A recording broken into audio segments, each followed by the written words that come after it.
Assalomu alaykum. Hurmatli yurtdoshlar. Bugun Abdulla Qahhorning Dahshat nomli hikoyasini sizlarga o'qib eshittiramiz. Ushbu hikoyani Yoshlar ishlari agentligi bilan hamkorlikda tashkil etilgan Mutolaa platformasidan o'qiyapmiz va sizlarga eshittiryapmiz.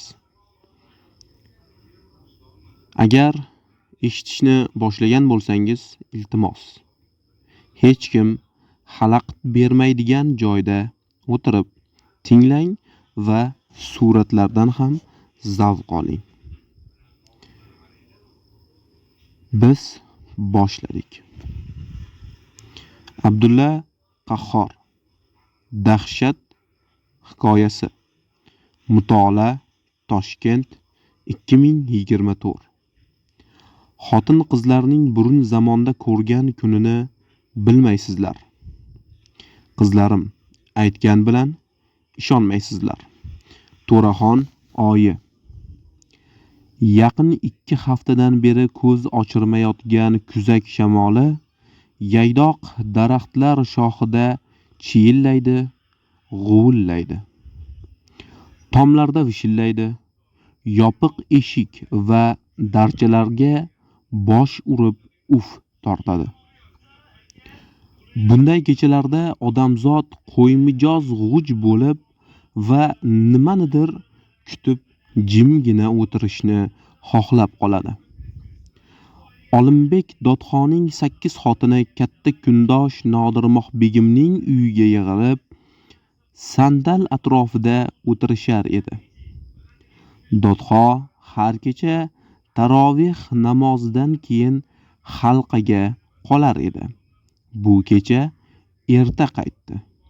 Hamma to'zidi. Xotinlardan biri uni sallasini oldi, biri chakmoniga qo'l uzatdi, biri maxsisini tortgani chog'landi. Kundoshlarning eng kichigi bu dargohga tushganiga 5 oygina bo'lgan kelinchak ganjiravonlik unsinoy chilim solib tutdi. Dodxo chilimni bir marta, lekin juda qattiq tortdi-yu, yasov tortib turgan xotinlarga e'tibor qilmay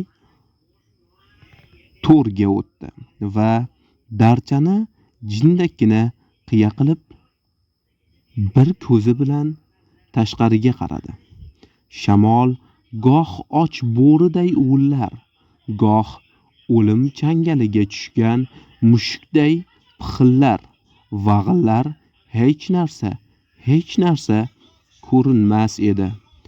Dodxo darchasini zichlab yopib, joyiga o'tirib tasbeh o'girishga kirishdi. Uning barmoqlari tasbeh donalarini tez-tez o'tkazayotgan bo'lsa ham, qulog'i g'uvillayotgan shamolda, xayoli Go'ristonda edi.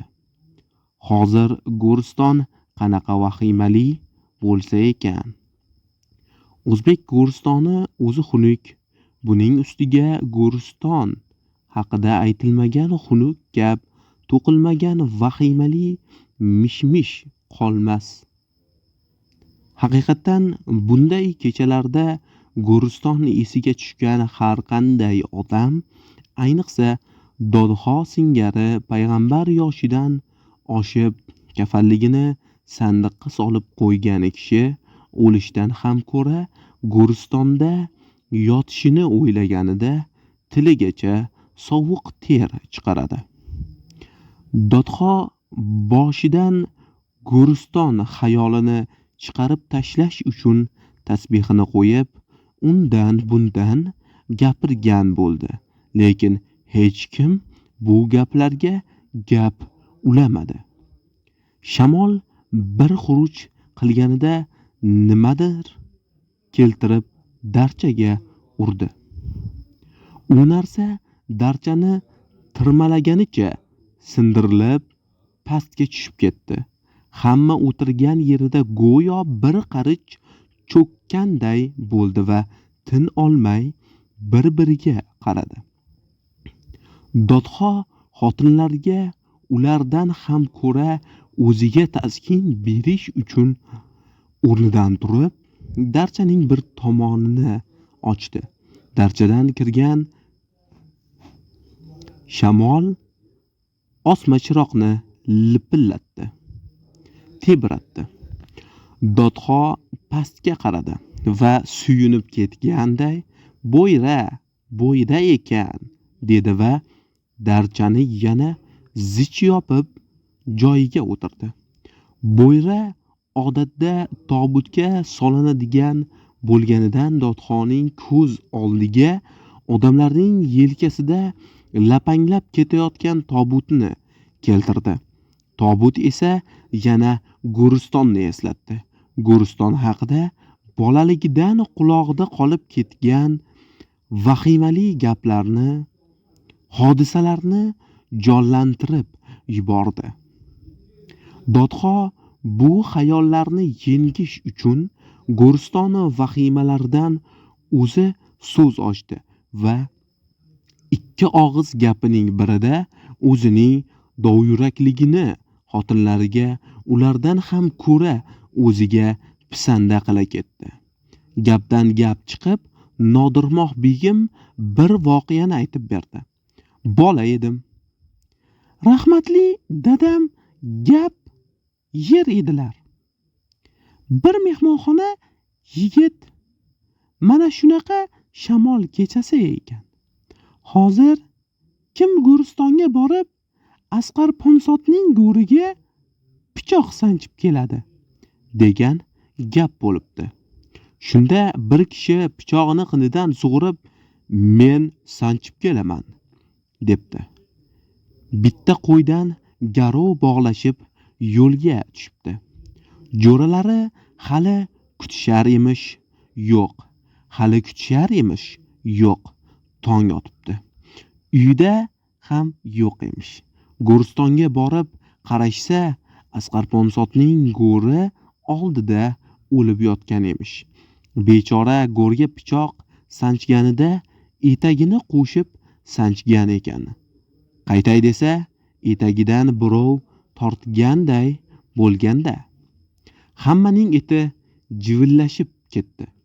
Uzoq jimlikdan keyin Unsin yonida o'tirgan kundoshiga shivirlab, o'lsin, nokas odam ekan. Bitta qo'yni deb, koshki arziydigan narsa bo'lsa, dedi. Bu gapni Dodxo eshitib qoldi.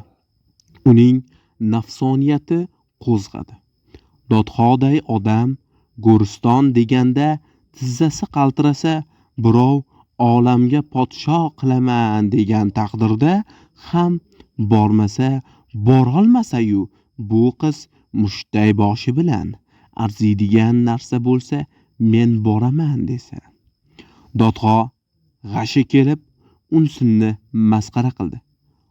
Obbo tegirmonchining qizi.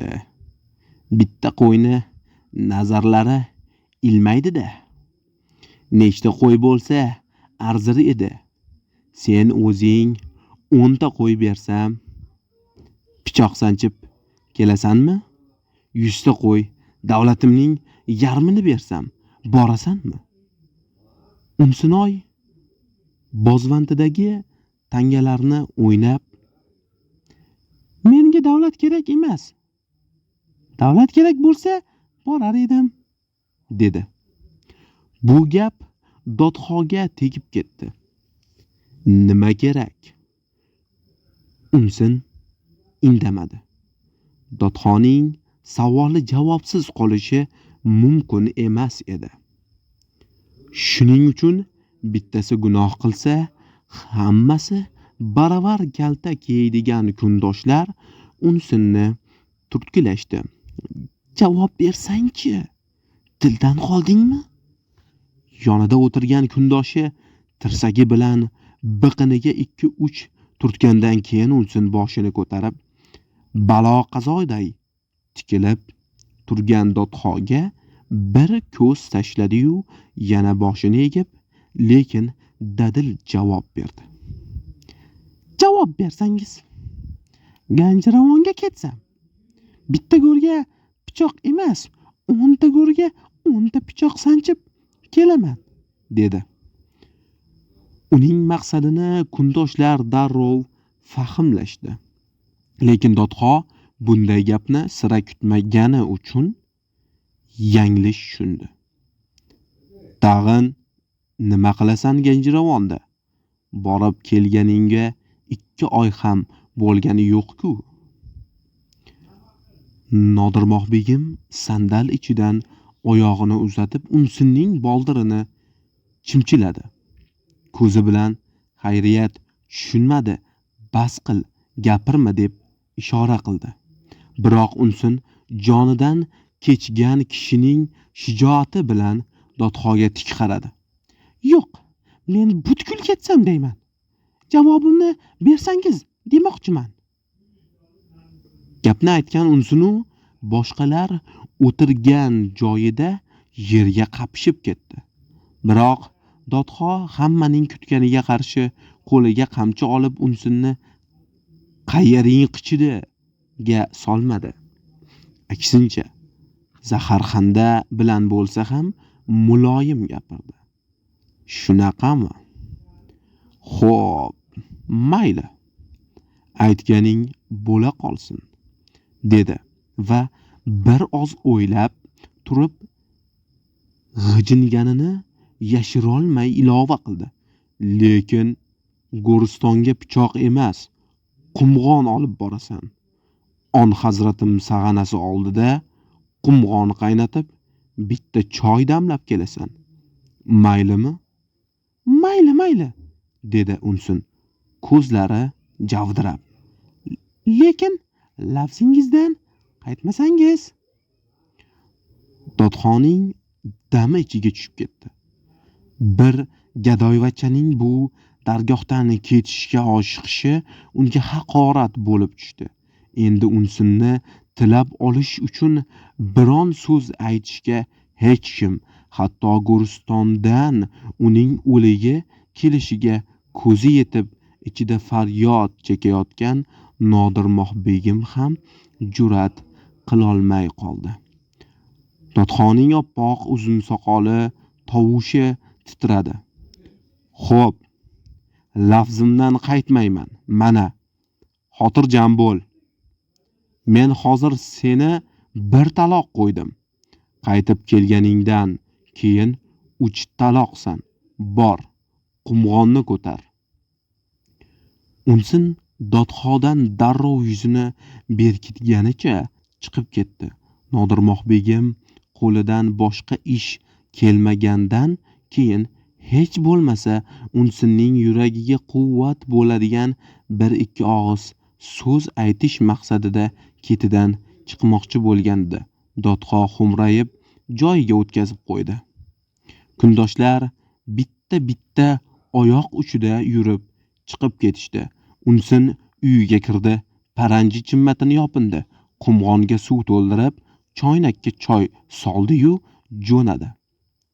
Ko'r oydin. Osmonning chekkasi sariq kir uvadaga o'xshaydi. Bu kir shu'la. Qo'ynida past baland uylar, shamolda egilayotgan, tebranayotgan daraxtlar qop-qora ko'rinadi. Pishqirayotgan shamol har xuruj qilganida Unsinni tentiratar, talay joyga surib tashlar edi. Unsin paranji chimmatini yumaloqlab qo'liga olganidan keyin yo'l yurish osonroq bo'ldi. Go'riston to'g'risida Dodxo nimalar eshitgan bo'lsa, Unsin ham shuni eshitgan. Shamol kechasi Go'riston. Dodxo xayolida qandoq dahshatli bo'lsa, uning xayolida ham shunday dahshatli. Lekin shundoq bo'lsa ham tiriklar Go'ristoni bo'lgan bu dargohning dahshati oldida o'liklar Go'ristonining dahshati unga dahshat ko'rinmas. Bundan tashqari ertagayoq Ganjiravonga jo'nash, ota-onasini, dugonalarini ko'rish umidi uning boshiga boshqa hech qanday fikr xayolni yo'latmas edi. Unsin xuddi dadasidan katta hayitlik olib bozor boshiga ketayotgan yosh boladay chopqillab, qarshisidan esayotgan shamolga so'z bermay ba'zan irg'ish borar edi. Biroq Go'riston ko'chasiga burilib, salobat bilan tebranayotgan qop-qora keksa chinor ostida oqarishib turgan sag'analarni, belgisiz zulmatni ko'rganida yuragi uvushdi-yu, zovur ko'prigidan o'tib 2 qadam qo'yganicha to'xtab qoldi. Dahshat uning yuragiga rahna soldi. Ganjiravon ota-onasi, dugonalari xayolidan ko'tarilib, ko'z oldiga oppoq kafanga o'ralib sag'ana va go'rlar atrofida yelib yurgan arvohlar keldi. Uning eti jivirlashib, sochi boshidagi ro'molini bir chekindi. Unsin beixtiyor bir qadam ortga chekindi. Lekin shu ondayoq xuddi o'likdan qo'rqmasligini birovga pisanda qilayotganday baqirib, o'likning joni yo'q, o'likning joni yo'q deb olg'a intildi. Shu yugurganicha chinor ostidagi Onhazratim sag'anasi oldida to'xtadi. Choynak bilan qumg'onni oyog'i ostiga qo'ydi. Paranji chimmatni bir chekkaga tashladi. Ichida ko'pi ketib ozi qoldi deb suyundi. Biroq uning suyungani behuda edi. Hamma narsani olibdi-yu, eng zaruri o'tin esidan chiqibdi.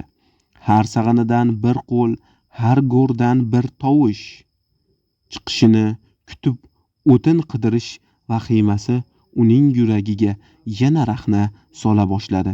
Unsin o'ziga o'zi baland tovush bilan yana "O'likning joni yo'q" deb hozir diliga bitta odamchalik quvvat bo'layotgan bu gapni og'zidan qo'ymay, sag'ana va go'rlarni oralab qamish sindirdi.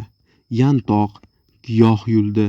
Qo'llari qonab ketganini ham payqamay, topgan tutganini keltirib o't yoqdi. O't chirsillab birpasda gurkiradi. Shamolda to'lg'anayotgan tutun aralash alanganing qizg'ish shu'lasidan qorong'ilik lipillab ko'tarilib chiqayotganday harakatga keldi.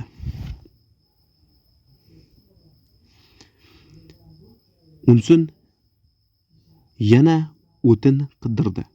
Lekin har safar o'tini qalaganda alanganing gurkirashi, chirsillashi mudrab yotgan arvohlarni uyg'otib yuborishidan qo'rqqandek uning ustiga o'zini tashlaguday bo'lar edi. Nihoyat qumg'on qaynadi.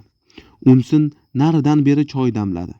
Quruq yantoq va qamishlarga o't ketmasin uchun o'tni tepkilab o'chirdi. O'ng qo'lida choynak va chap qo'lida qumg'on o'tning shu'lasidan ko'zi hanuz qamashib borar edi.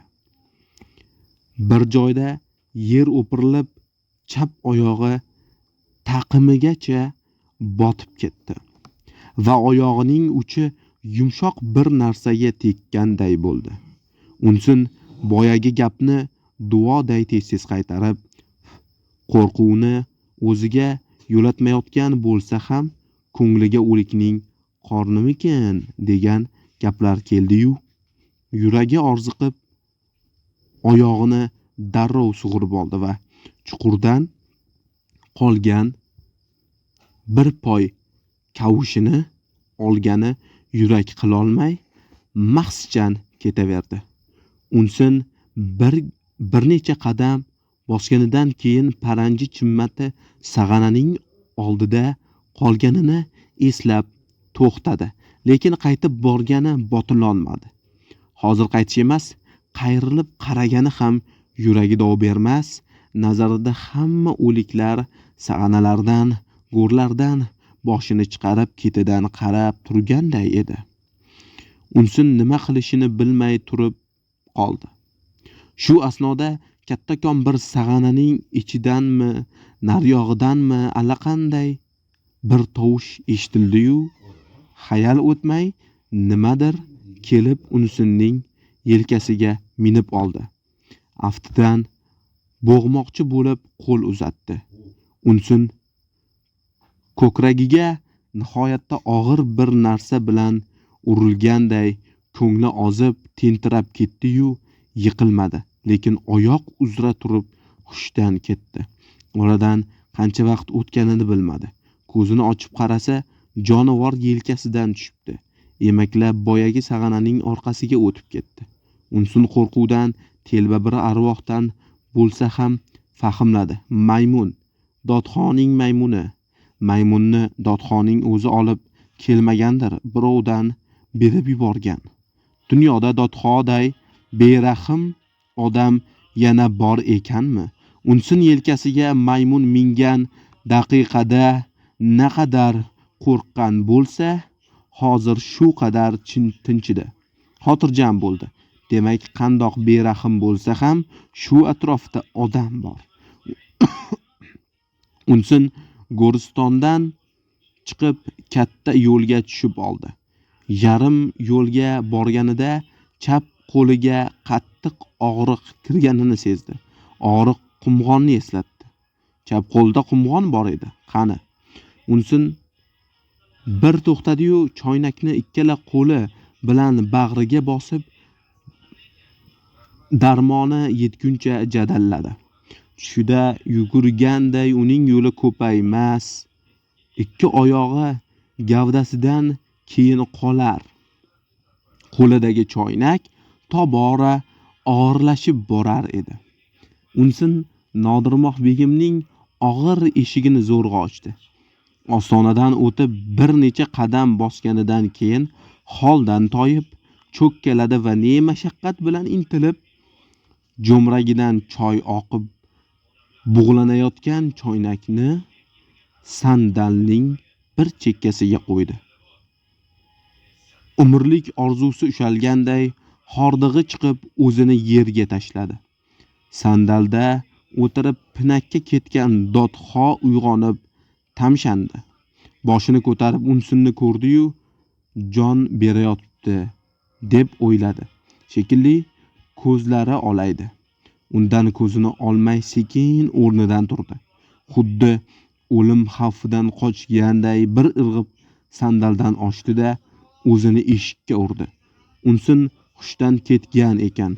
Bir vaqt ko'zini ochib qarasa, sandalning chetida chalqancha yotibdi. Tepasida Nodirmoh begim yig'lab o'tiribdi. Uning o'ng ko'zi momataloq bo'lib shishib ketgan. Oq doka ro'molining u yer bu yeriga qon tekkan ekan. Unsin Nodirmoh begimga ko'zi tushgan zamoni undan dodxoning lafzi lavzmi ekanini so'ramoqchi bo'lgan edi. Uning ahvolini ko'rib eshitilar eshitilmas, "Sizga nima bo'ldi?" dedi. Nodirmoh begim Unsinning yosh joniga rahm qilishini, uni qaytarishni so'rab dodxoga yolvorganida dodxo uni tutib olib xo'p urgan edi. Nodirmoh begim Unsinning savoliga javob bermadi. Tovush chiqarmay yana ham qattiqroq yig'lab uning boshini siladi. Yuzini yuziga qo'ydi. So'ng o'sha chog'i odam yuborib Go'ristondan oldirgan 2 chimdim tuproqni yarim piyola suvga chayib Unsinga tutdi. "Ich jigarim, qo'rqqansan. Go'ristonda qo'rqqanga Go'ristonning tuprog'i davo bo'ladi." Unsin piyoladagi loyqa suvni darrov ichdi va hiyla yengil tortganday bo'ldi. "Mendan qaytmasa Xudodan qaytsin. Ota-onam borishimni harna ertaroq eshitsa, harna ertaroq suyunsa." Nodirmoh begim yana kaltaklanishidan hayiqmay Ganjiravonga bir xizmatkorini yubordi. Biroq Unsin peshingacha yetmadi. Unsinning joni uzildi. Shom qorong'usida uning jasadini qizil ko'rpaga o'rab aravaga solishdi. Shamol hamon g'uvillar, yaydoq daraxtlarning shoxida chiyillar, g'uvillar edi. Darvozadan boshida paranji va qo'lida oq tuguncha Nodirmoh begim chiqdi. U darvozaga yuzini o'girib cho'nqaydi. Ikki qo'lini fotihaga ochib bir nimalar dedi. Dodxoning o'zi bilan birga bu dargohni yerning qa'riga yuborganday ikkala mushtini 3 marta yerga qadadi. Keyin bu dargohni endi yelkamning chuquri ko'rsin deganday bir harakat bilan keskin burilib aravaga chiqdi. Marhumaning bosh tomoniga o'tirdi. Arava jo'nadi. Shahar qo'rg'onidan chiqqanda kunduzi Nodirmoh begim yuborgan xizmatkor Ganjirovondan qaytib kelmoqda edi. Ushbu asarni Nodir Madrahimov elektron shaklga keltirdi. Mutolaa platformasi Toshkent 2024. Qalam Media Group'da audio va sun'iy intellekt orqali kitoblarga yasalgan slayd shoularni ko'rishda davom eting. Salomat bo'ling.